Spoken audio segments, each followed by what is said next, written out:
Miss Catherine Bernardo, abay sanay na sanay magtago sa kanyang karelasyon. Magaling daw di umano magtago ng kanyang karelasyon. Yan ang usap-usapan ngayon. But before that, if you haven't subscribed yet to my YouTube channel, please don't forget to like, share, and subscribe at hit mo na rin ang notification bell for more showbiz updates. Bago tayo of course magpatuloy sa ating updates for today's video, nais kong pasalamatan kayo for always watching and trusting this channel. Thank you so much sa inyong panonood at palagi ang pagsubaybay sa mga updates po natin. Maraming salamat po. At ngayong araw usap-usapan po itong si Miss Catherine Bernardo dahil tinagurian po siyang the secretive, no? Napakagaling daw di umano magtago ni Miss Catherine Bernardo sa kanyang karelasyon at sa kadate nito. Ayaw kasing mamatay ang chika na naglilink kay Catherine Bernardo at sa isang batang mayor sa Katagalugan. Ang siste pa, may mga bibwet na nagtitweet ng cited daw ang aktres na kasama umano si Mayor nang minsan nagpunta ito sa BGC. Hanggang sa ngayon kasi usap-usapan pa rin ito sa social media, kaso nakaka-trigger lang kasi may mga nagsasabi na parang nasundan pa raw lately ito ng Cindy umano sila ng sabay na nagpunta sa isang skin clinic na ini-endorso daw ni Catherine sa Quezon City. Kahit matunog ang balita, wala namang lumalabas na resibo ng mga litrato ni Catherine kasama ang nasabing politiko, so nananatiling chismis ang lahat. Hirit pa ng ilang mga netizen, maingat daw magdala ang dalawa, kaya walang nag-i-spill ng tea. In short, magaling umanong magtago ang dalawa kaya walang nag-i-splok sa social media. Ito rin ang natalakay ni OG Diaz sa kanyang vlog lately. Sabi niya, posible na raw na meron tinatawag na NDA or non-disclosure agreement ang mga nakapalibot sa dalawa kaya walang naglilik na picture. Medyo nag-react po ako dito sa balitang ito na may non-disclosure agreement. Ikaw ba naman isa kang kilalang tao at isa siyang impluwensyang tao? Papayag ka ba naman? Si Catherine dito ang parang papayag ka ba na hindi ka meron kayong kontrata? Relasyong may kontrata na hindi pwedeng mag-disclose ng kahit ano pa man bagay patungkol sa inyong dalawa? Di ba sabi nga ni Miss Ramirez na kapag mahal mo ang isang tao, ba't kailangan mong itago diba? Anyway, marami naman na nakapansin na iba ang glow ngayon ni Catherine, kaya posible na nga may bago na itong inspirasyon. Yan ang sabi nila. Kung ganito ang senaryo, malabo na rin daw na magkabalikan ng Katniel. Naniniwala rin ang talent manager vlogger na kung may katotohanan ng mga balita, ay puputok din ito sa darating na panahon na i-address ng dalawang issue. Basta ang huling sabi ni Catherine sa single siya, kaya yun muna ang paniniwalaan natin. Maraming beses na rin kasing tinatanong si Miss Catherine Bernardo and maging si Mama Min, sinasabing single po yung kanyang anak.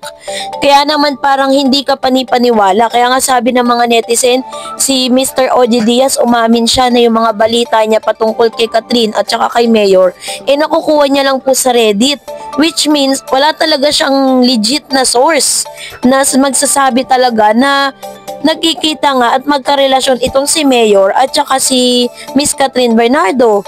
Kasi, diba, parang parang sabi nga pag walang usok, diba, kahit po ano pong sabi natin, kahit ano pong sinasabi ng maraming tao or even hanggat hindi nanggagaling kay Miss Catherine Bernardo ang mga balitang yan, we cannot ride on with that news.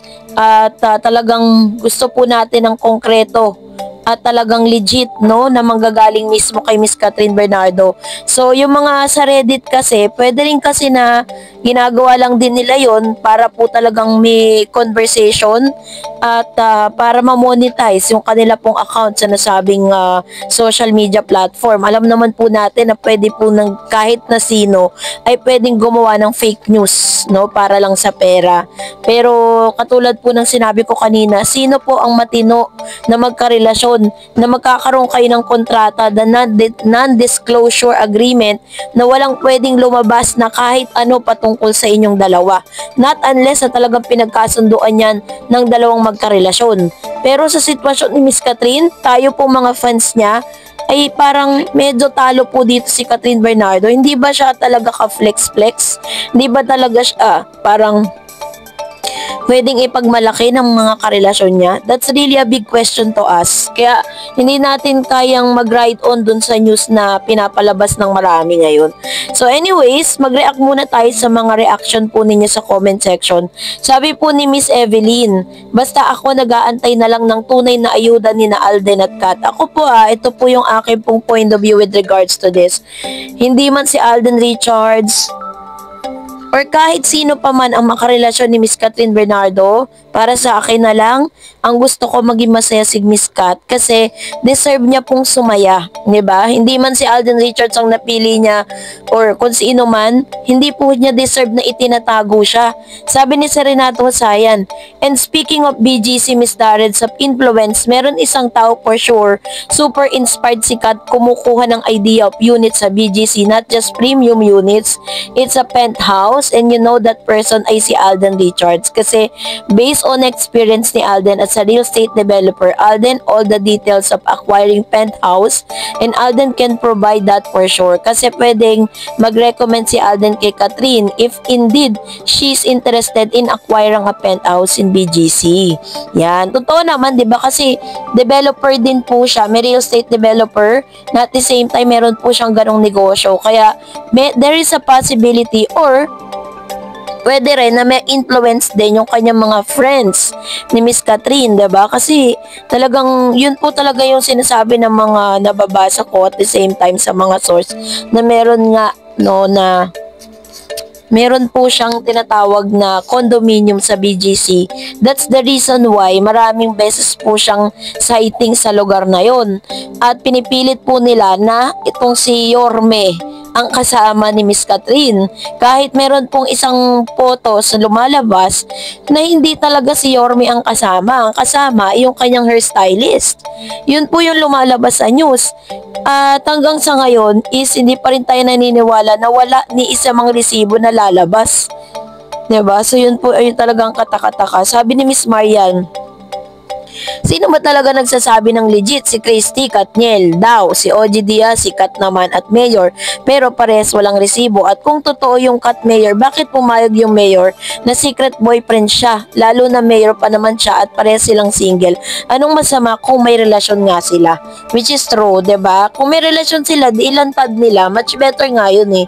At least 'di ba parang hindi tayo parang naghahanap tayo ng truth about them. And then if they really love each other, kung talagang matatag sila, bakit hindi nila i-disclose kung ano man yung meron silang dalawa? Ba't kailangang itago? Sabi naman po ng ilang mga showbiz analysts and showbiz insiders na maaaring ginagawa ito ni Miss Catherine dahil pinapangalagaan niya di umano yung kanyang karera. Kasi meron pong lumalabas na balita na si Miss Catherine Bernardo at Daniel Padilla ay may pagsasamahang movie. Yun ang sinasabi meron po mga ganong news pero wala pa pong confirmation yan kasi base po sa last sa interview ni Miss Kat, sinasabi niya doon na hindi pa siya ready to make a movie or a series or projects with Daniel Padilla. So, kayo na pong humusga. And that's it for today. For more videos and updates, please don't forget to like and subscribe. And please don't forget to follow my Facebook page, Dar Eds TV. God bless everyone!